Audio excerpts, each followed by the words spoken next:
Como recordarán, en la semana anterior fueron abordados los contenidos relacionados con la semiología general, los síntomas, los signos y síndromes. En el caso de los síntomas, se describieron sus características principales, dentro de las que no debes olvidar localización e irradiación, calidad, cuantificación, cronología, circunstancias en que se producen, factores modificantes y síntomas asociados o acompañantes.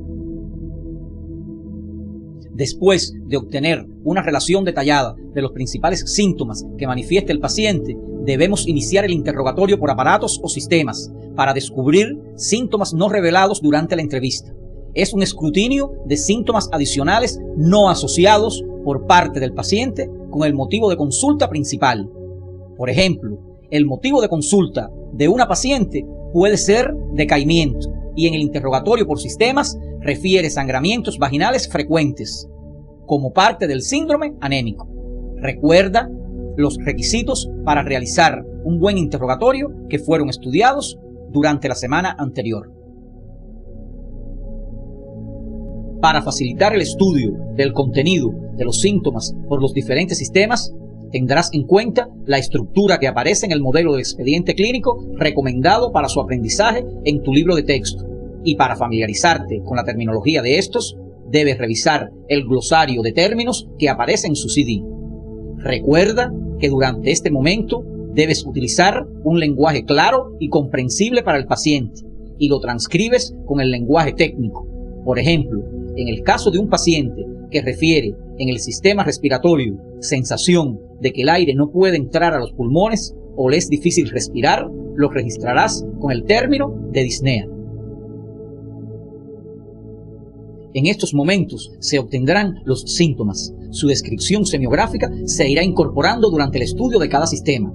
Recuerden que hay síntomas generales como el dolor, la cefalea, el decaimiento y la pérdida de peso, entre otros, que no se circunscriben a un sistema y pueden ser parte de varios síndromes.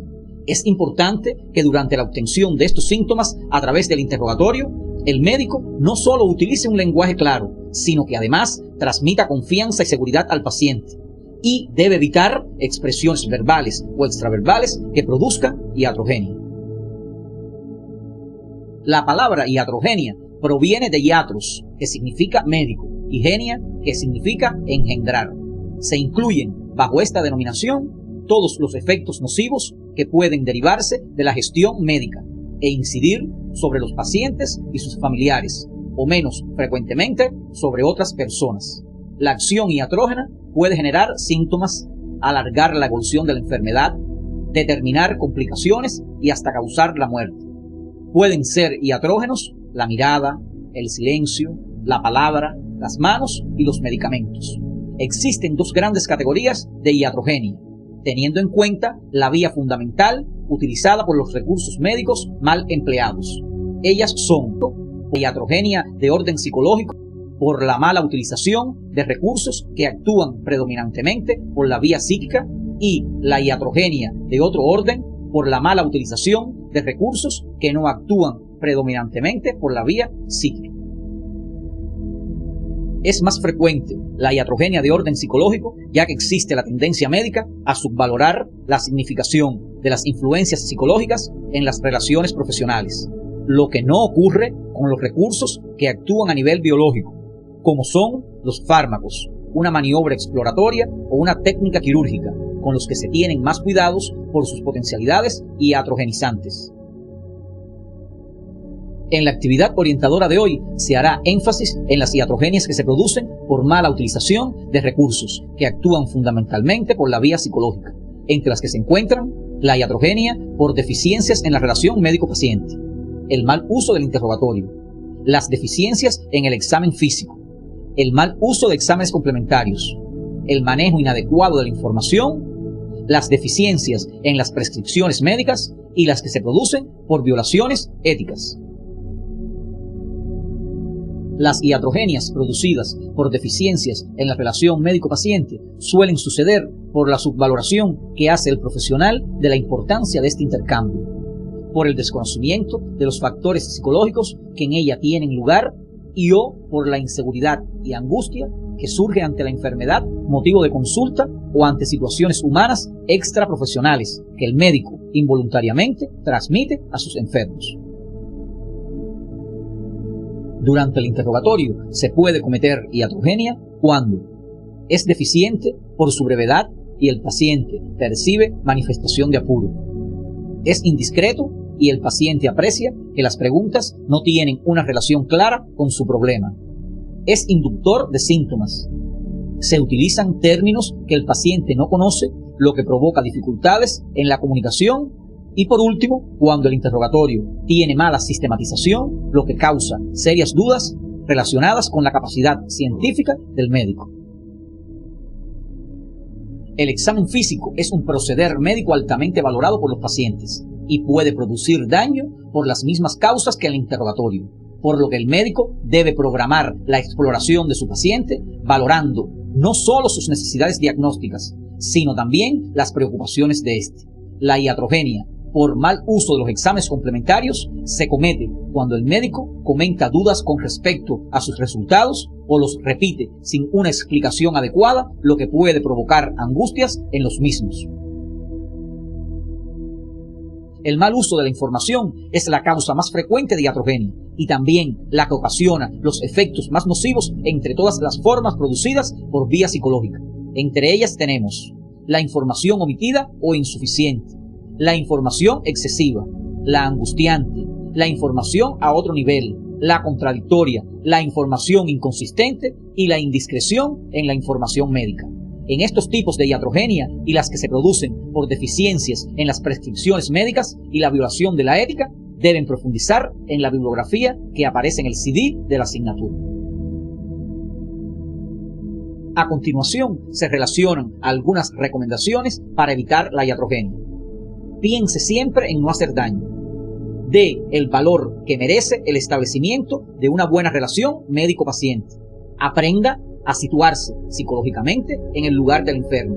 Escrute las angustias del enfermo más allá de las que él comunique. Valore cuáles son los objetivos del paciente al acudir a usted. Brinde cuidadosamente sus informaciones, pero no deje de darlas. Nunca termine una entrevista sin contestarse esta pregunta. ¿He dado a este paciente lo que él esperaba de mí? Sus conflictos humanos, déjelos fuera de su centro de trabajo. Impida que se desplacen sobre quienes vienen a usted en busca de ayuda. En la mañana de hoy conocieron las técnicas básicas para el examen físico: la inspección, la palpación, la percusión y la auscultación, las que incorporarás como métodos para la exploración de todos los sistemas. Iniciamos con el examen físico general, por lo que en estos momentos abordaremos el estudio de las principales alteraciones que se pueden encontrar durante la realización del mismo. Para su identificación, seguiremos una secuencia didáctica que facilitará su comprensión, iniciando el mismo con los datos que se obtienen con la inspección general. Como recordarán, la inspección es uno de los 4 procedimientos clásicos de exploración clínica. En ella se emplea el sentido de la vista y distinguimos una inspección directa o inmediata y la mediata o instrumental, en la que nos auxiliamos con instrumentos. Este procedimiento se realiza desde que el paciente entra en contacto con el médico. Los principales aspectos que se abordan a través de este procedimiento son: actitud del paciente en el lecho y de pie, la marcha, hábito externo o biotipo, alteraciones de la piel, el tejido celular subcutáneo, la temperatura corporal, del peso y la talla. En esta actividad nos referiremos a las principales alteraciones de las facies, la piel y el tejido celular subcutáneo. Las demás deben revisarlas en su estudio independiente. Para la inspección de las facies, recordaremos que la expresión facial o fisonómica es extraordinariamente rica en datos valiosos para el diagnóstico. Nos dedicaremos a exponer las que con más frecuencia se presentan en la práctica médica diaria, clasificándolas según el sistema con el que se relacionan en el sistema respiratorio, la facies adenoidea; en el sistema cardiovascular, la facies aórtica; en el sistema renal, la facies renal o edematosa; en el sistema digestivo, la facies hepática. Del sistema endocrino debemos señalar que es donde se aprecian la mayor variedad de facies, dentro de las que se señalan la acromegálica, la mixedematosa, la cretinoide y la hipertiroidea. En el sistema nervioso también hay facies muy interesantes, como las de la parálisis facial y la parkinsoniana. Las demás alteraciones de las facies deben revisarlas en su libro de texto, así como la galería de imágenes que aparece en el CD de la asignatura. La facies adenoidea, que se corresponde con alteraciones del sistema respiratorio, se presenta por lo general en niños que sufren vegetaciones adenoideas o de otras causas de obstrucción de la nasofaringe. Se caracteriza por tener la boca entreabierta, con la mandíbula inferior caída y saliente, la nariz fina, con sus aberturas poco desarrolladas, y una expresión poco inteligente, aun cuando se conserva una inteligencia bien desarrollada, como pueden apreciar en la imagen que se proyecta en la diapositiva. La facies renal o edematosa, caracterizada por aumento de volumen de la cara, especialmente de los párpados, con palidez de la piel, consecutiva al propio edema, lo que le da una apariencia redondeada, con estrechamiento de la hendidura palpebral debido al edema, lo que le confiere a la cara un aspecto muy parecido al del muñeco chino. Se observan en las nefritis y las nefrosis.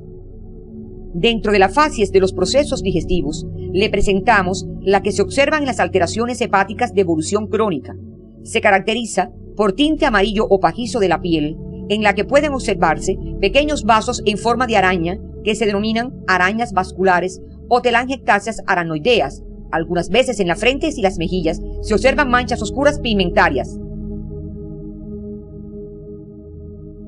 Es en el sistema endocrino donde las facies presentan una gran variedad, y dentro de estas las siguientes. Facies acromegálica. Se caracteriza por el desarrollo considerable que alcanzan los huesos del cráneo y de la cara, el espesamiento de la bóveda craneal, notable aumento de las protuberancias occipital externa y frontales, gran desarrollo de los pómulos y de las arcadas cigomáticas y especialmente del maxilar inferior, que se hace prognático. La nariz crece en anchura, con hipertrofia de la lengua. Este proceso se relaciona con hipersecreción de la hormona del crecimiento. Otra de las facies patológicas relacionadas con el sistema endocrino son la hipotiroidea.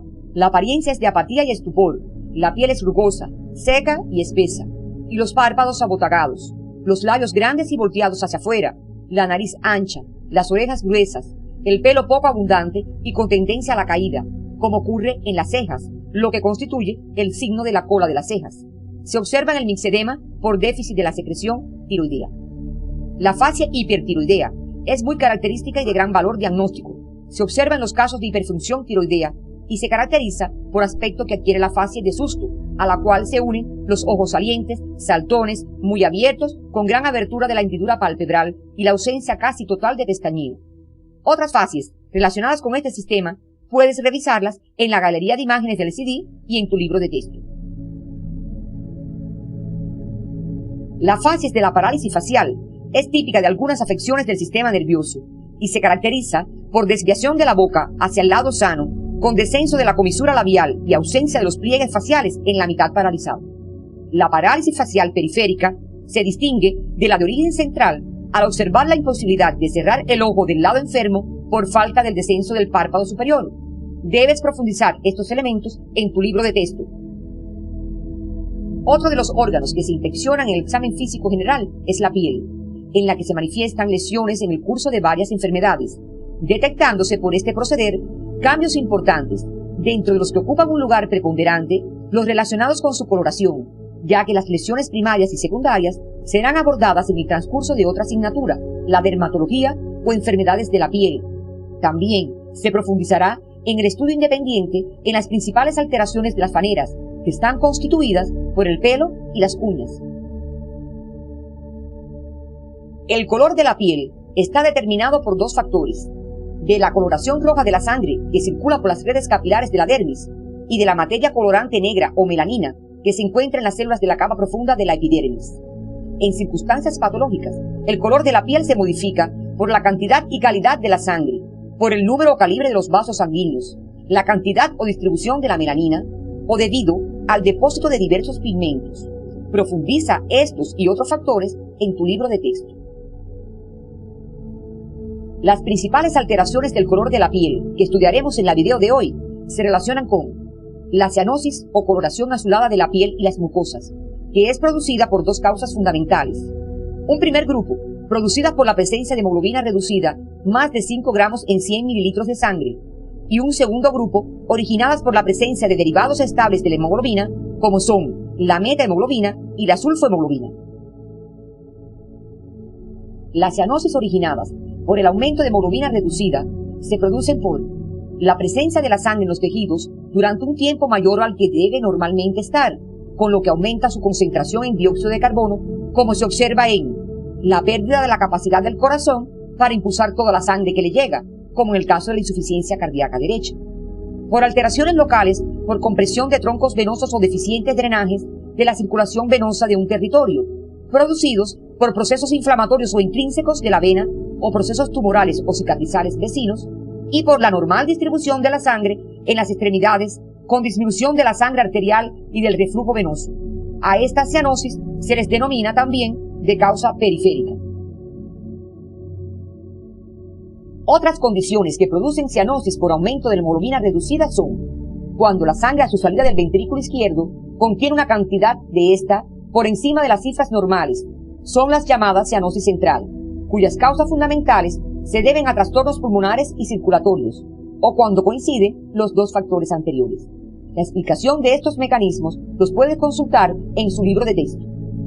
Por último, las cianosis del segundo grupo están relacionadas con la presencia de un derivado estable de la hemoglobina y se denominan cianosis tóxicas, cuya explicación debe revisarlas en su libro de texto. Una vez referidos los principales mecanismos que producen cianosis, pasaremos a describir la semiotecnia y semiografía de este signo, su intensidad, que puede ser ligera o intensa, y su coloración puede variar desde un azul claro, apenas perceptible, hasta un azul oscuro, casi negro.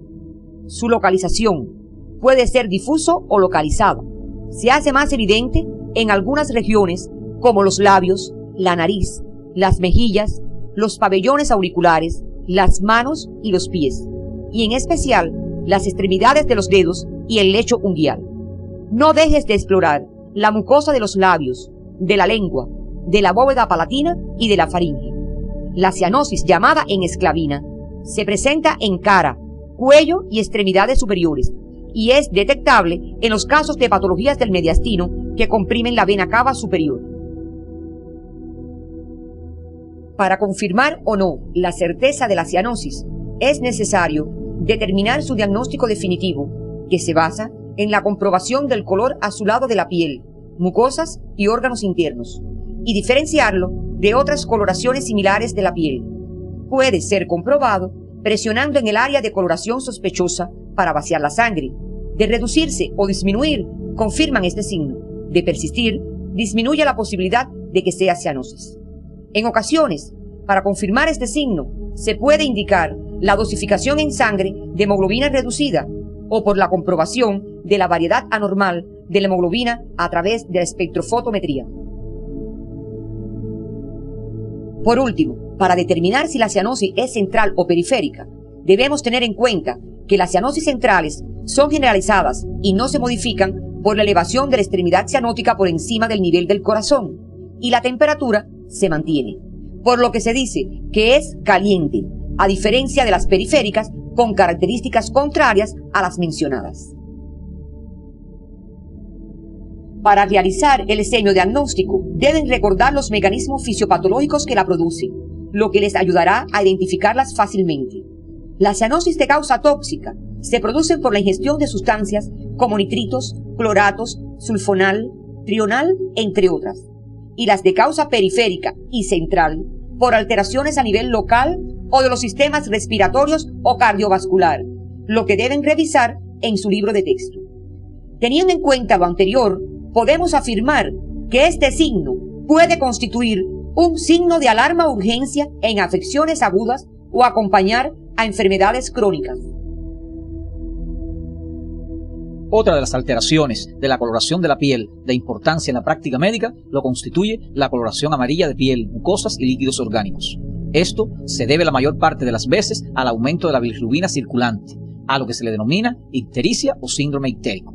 Otras coloraciones amarillas de la piel no relacionadas con el aumento de la bilirrubina se denominan pseudoictericia, como se produce en las siguientes situaciones: la acumulación de carotenos en el organismo, por exceso en la dieta de los mismos, como ejemplos, calabaza o auyama, zanahorias, entre otros, por la ingestión en ocasiones del ácido pícrico con fines simuladores y durante la terapéutica en algunas enfermedades con derivados de la acridina. Ya conocen, por sus estudios en morfofisiología y morfofisiopatología, que para la producción de la bilirrubina intervienen diferentes factores, por lo que les recomendamos revisen los fundamentos del metabolismo de esta sustancia para comprender con más facilidad las causas que originan el exceso de esta en el organismo. Para la exploración adecuada de este signo o semiotecnia utilizamos la inspección. Para comprobarla se realiza compresión de la piel ictérica con un portaobjetos o el propio dedo pulgar, observando que la coloración persiste y hasta se hace más evidente en ocasiones. Hay tejidos que tienen gran avidez por la bilirrubina y es donde hay que buscar este signo, como son la piel, la esclerótica y las mucosas. Las válvulas del corazón también constituyen un lugar de depósito de este pigmento, lo que se evidencia en los estudios anatomopatológicos. Uno de los aspectos más importantes en el estudio del síndrome ictérico es el de la semiografía del íctero, para lo cual se deben tener en cuenta la intensidad, que puede ser variable, desde el color amarillo poco visible hasta el íctero franco. En ocasiones hay aumento de la bilirrubina en el suero y no se expresa en la coloración de la piel y las mucosas, lo que se denomina íctero latente.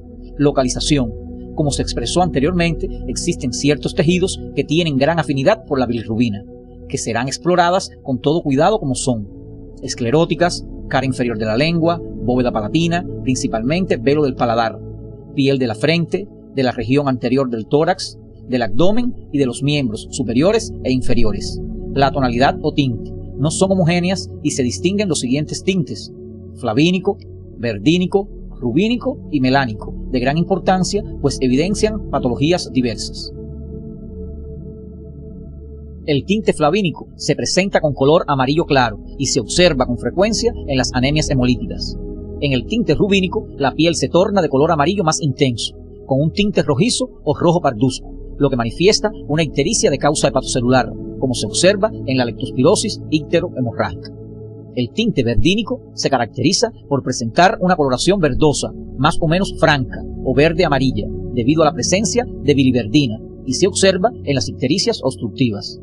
El íctero melánico, de tono oscuro, casi negruzco, se presenta en las ictericias obstructivas de larga evolución y gran intensidad, como se observa en el cáncer de páncreas.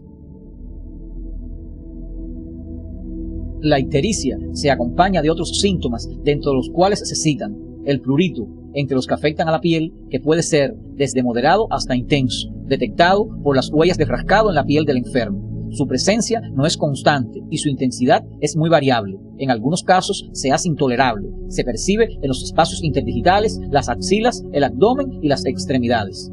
En algunos casos de ictericia puede observarse en el ángulo interno de los párpados superiores la presencia de una placa amarillenta, redondeada, elíptica u ovalada, que recibe el nombre de santelasma.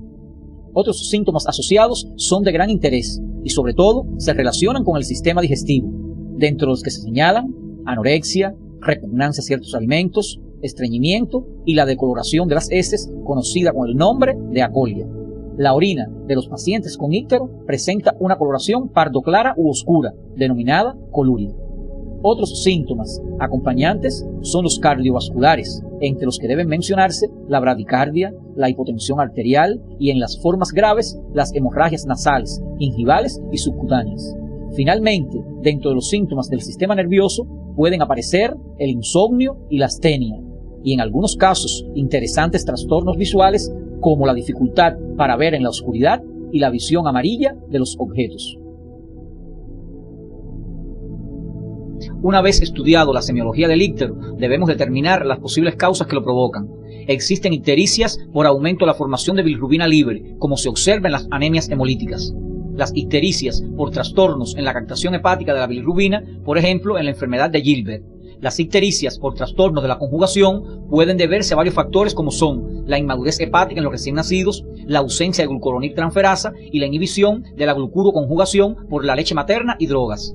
Y las ictericias por trastornos de la excreción, como se observa en las colestasis intrahepática y extrahepáticas. A manera de resumen, podemos señalar que el íctero puede ser de causa prehepática, hepática y poshepática, lo cual puede profundizar en su libro de texto. Otro aspecto abordado en el examen físico general es el tejido celular subcutáneo. En este tejido se pueden acumular sustancias que normalmente no forman parte de él. Estas pueden ser sustancias mucoides o mucopolisacáridos, lo que recibe el nombre de mixedema, que acompaña a la hipofunción del tiroides. Cuando se acumula aire, recibe el nombre de enfisema celular subcutáneo, que se puede observar en heridas traumáticas de la piel y la producción de gas por bacterias, como en la gangrena gaseosa. Otra situación es la presencia de mayor cantidad de sustancias que normalmente existen a este nivel. Nos referimos al agua y las sales, lo que recibe el nombre de edema. Nos dedicaremos al estudio del edema en esta actividad. Y para profundizar en el mixedema y el enfisema celular subcutáneo, deben revisar su libro de texto. Dependiendo de la principal causa que lo origina, el edema puede ser edema cardíaco, edema renal, edema de la cirrosis hepática, edema nutricional, los edemas localizados y otras causas como son las picaduras de insectos, algunos medicamentos y alimentos. Ya conocen los mecanismos por los que se produce edema, los que fueron abordados en asignaturas precedentes. Los mecanismos específicos debes revisarlo en el libro de texto, pues estos contenidos serán abordados con mayor profundidad en el seminario de la semana. Además, te sugerimos revisar la galería de imágenes de semiología, donde aparece un esquema resumen de estos aspectos. Para el diagnóstico del edema es necesario recordar que el mismo se hace visible cuando el aumento del líquido corporal es mayor de un 10% del peso corporal. Cuando este es visible, a la palpación se manifiesta el caso o Godet, que es el más característico e importante de los signos que la palpación nos ofrece en la exploración del tejido celular subcutáneo. Debes tener en cuenta los siguientes aspectos semiológicos a la inspección: las alteraciones morfológicas de la piel edematosa, el color de la piel y las características especiales de la piel en la región edematosa. Estos aspectos son de particular importancia para establecer el diagnóstico positivo del edema y deben ser revisados en su libro de texto.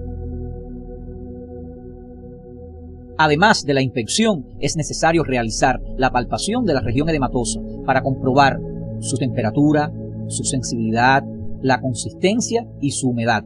Estos son elementos importantes para determinar las causas que conducen a la producción de edema y que deben revisar en su libro de texto. Para continuar el estudio del edema, debes tener en cuenta lugar y modo de aparición del mismo, su movilidad, la evolución, su duración y forma de desaparecer. Estos elementos contribuirán a caracterizar los distintos tipos de edemas y a la vez permitirá diferenciar la presencia de otras sustancias en el tejido celular subcutáneo, como en el mixedema y el enfisema celular subcutáneo, todo lo cual debe ser revisado en su libro de texto para el seminario de esta semana. El edema constituye un signo de valor semiológico que acompaña a varios procesos de etiología diversa, por lo que se presenta frecuentemente en la práctica médica. Por ello, debes tener presente que todo aumento del tejido celular subcutáneo no es siempre edema. Cuando el aumento del líquido en los espacios intersticiales es mayor del 10%, lo podrás corroborar con la balanza, lo que permite seguir la evolución del paciente. El edema unilateral y localizado se asocia frecuentemente a patologías venosas o linfáticas. La distribución corporal del edema en un paciente encamado varía en relación con un paciente que deambula. La aparición del edema, según el horario del día, cobra valor semiodiagnóstico, y algunos eventos externos se asocian a su aparición, como son las picaduras de insectos, la ingestión de algunos alimentos y medicamentos. Una vez finalizada la actividad orientadora de hoy, arribamos a las siguientes conclusiones.